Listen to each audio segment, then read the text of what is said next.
Olá, professora Mariana, professora de Sociologia e Filosofia, dando continuidade aos nossos estudos sobre Sociologia. Hoje nós vamos falar mais um pouquinho sobre Karl Marx.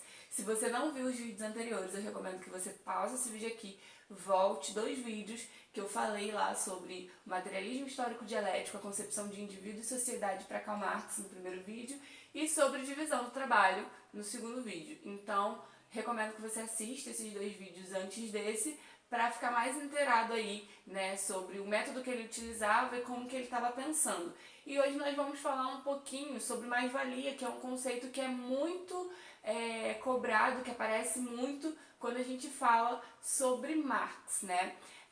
Só para recapitular, Marx se utiliza aí do materialismo histórico dialético, então ele vai estar pensando nessa sociedade é, depois do advento aí do capitalismo industrial, né, após a Revolução Industrial, século XIX na Europa, e pensando como que as estruturas materiais modificaram essa vida dessa sociedade, não apenas, né, na questão do trabalho, mas sobretudo a sua obra vai pensar muito nessa questão do trabalho e do capital, né? E como que isso influencia nessa nova dinâmica social.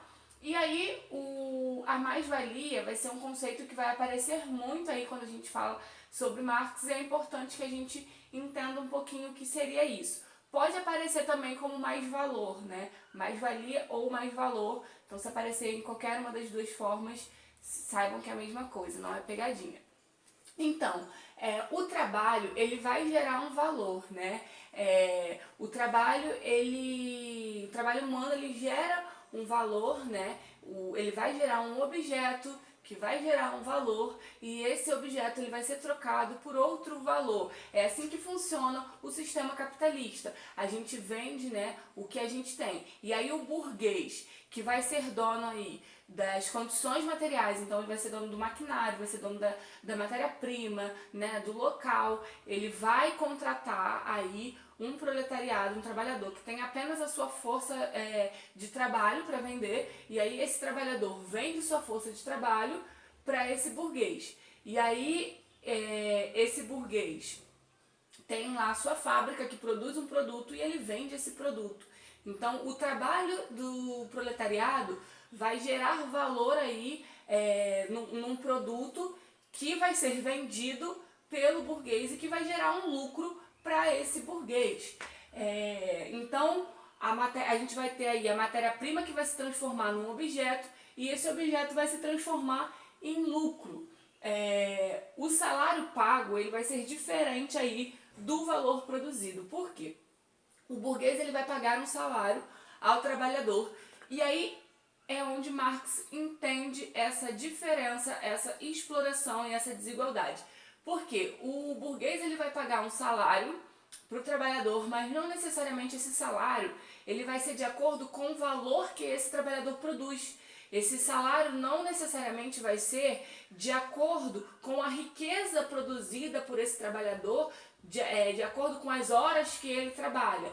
E aí, muitas das vezes, muito pelo contrário, o trabalhador, o salário dele é muito menor do que a capacidade dele de produzir riquezas e essa riqueza que ele produz fica apenas para o burguês. Então aí está a exploração deste trabalho. E aí o mais-valor, né, a mais-valia vai aparecendo, né, nessa cadeia aí de produção e fica toda para o burguês. Então, o proletariado, ele gera riqueza. Ele vai ser capaz de ser um gerador de riqueza, só que essa riqueza ela vai ficar compreendida, esse excedente de trabalho compreendida na mão da burguesia e não vai voltar para esse trabalhador. A mais-valia, então, para Marx, vai ser a exploração do trabalho. Então, ele vai entender que esse mais-valor que o trabalhador que gera essa riqueza, gera esse mais-valor e que não consome esse valor porque fica nas mãos da burguesia, isso se configura aí uma exploração deste trabalho.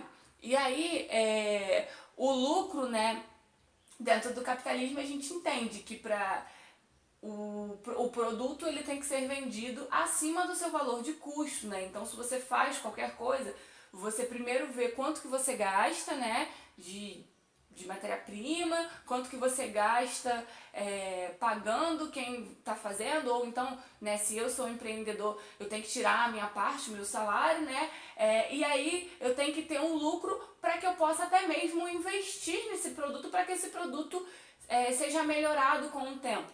Então, o lucro é algo que faz parte desse sistema e que é próprio desse sistema. A pessoa que vende o seu objeto, ela precisa lucrar para que tenha sentido, porque senão não tem sentido você trabalhar, fazer o seu produto e vender pelo mesmo preço que você gasta, né? Você não tem como investir em mais nada, então não faz sentido, você precisa do lucro. Só que Marx vai observar que esse lucro nesse sistema capitalista, e aí pensando aí, né, gente, capitalismo industrial, lá na Revolução Industrial, onde os trabalhadores trabalham muitas horas, né, 10 horas, não tem aí uma assistência não tem um plano de carreira, lei trabalhista, assistência médica, se perder o dedo, né, na máquina, vai ser substituído. Então, assim, dentro desse sistema, ele entende que essa mais-valia, essa exploração acontece de uma forma muito brutal. Então, o lucro vai estar acima de tudo e de qualquer coisa, né? E aí, você tem aí o custo dessa produção mais o salário, e o lucro, ele vai vai ser maior do que isso. A gente tem dois tipos de mais-valia absoluta e mais-valia relativa, né? A mais-valia absoluta, ela vai se dar a partir das horas excedentes de trabalho. Então, a mais-valia absoluta, ela vai estar pensando na intensificação do tempo de trabalho, você aumentar ali a carga de trabalho e fazer com que esse mais-valor apareça. Já a mais-valia relativa, ela vai estar necessariamente ligado à incorporação da tecnologia, de novos mecanismos que vai intensificar aí essa produção. Então, o maquinário, por exemplo, você vai mudar não o tempo, mas sim o ritmo. Então, com a incorporação da tecnologia, você compra uma máquina mais potente que consegue fazer com que o trabalho humano seja diminuído e que a máquina trabalhe mais, e você pode empregar esses humanos, a força humana, em outros trabalhos, ou até mesmo reduzi-la.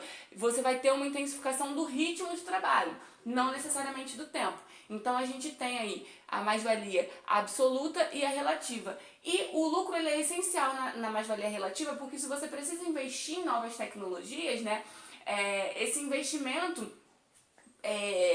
no momento você vai tirar dinheiro para investir na máquina. Essa máquina, ela vai dar resultado aí, né, geralmente não a curto prazo, mas a um longo prazo. E aí não é um gasto, é um investimento, é visto como um investimento. Você está investindo numa nova tecnologia que vai mudar o ritmo do seu trabalho, que vai mudar a forma com que está sendo produzido, vai melhorar, e aí vai fazer com que esse trabalho aconteça de um ritmo muito mais acelerado.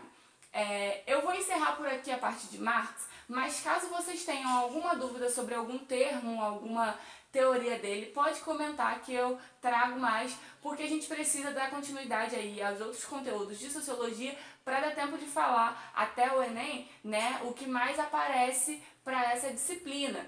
E aí, se a gente continuar falando, né, dos clássicos, tanto Emile Durkheim, quanto Weber, quanto Marx, a gente tem muita coisa para falar desses três autores. Mas eu tentei trazer o que mais é cobrado, o que mais é recorrente, para não ficar muito exaustivo, ser 5 vídeos de cada um. Mas caso vocês queiram saber mais um pouquinho sobre algum termo, algum conceito, alguma teoria desses autores, é só comentar e pedir que eu traga, tá bom? Então, se você assistiu até aqui, não esqueça de curtir, se inscrever no canal, ativar o sininho para notificação e também compartilhar com seus amigos para esse vídeo chegar a mais pessoas. Me acompanha lá no Instagram, @amarianacoelho. Lá eu tenho uma série no IGTV que eu falo sobre sociologia e filosofia no dia a dia, então confere lá. E aqui na descrição vai ter o link do PicPay, caso você queira e possa doar com qualquer quantia para a melhora do canal. Um beijo e até a próxima!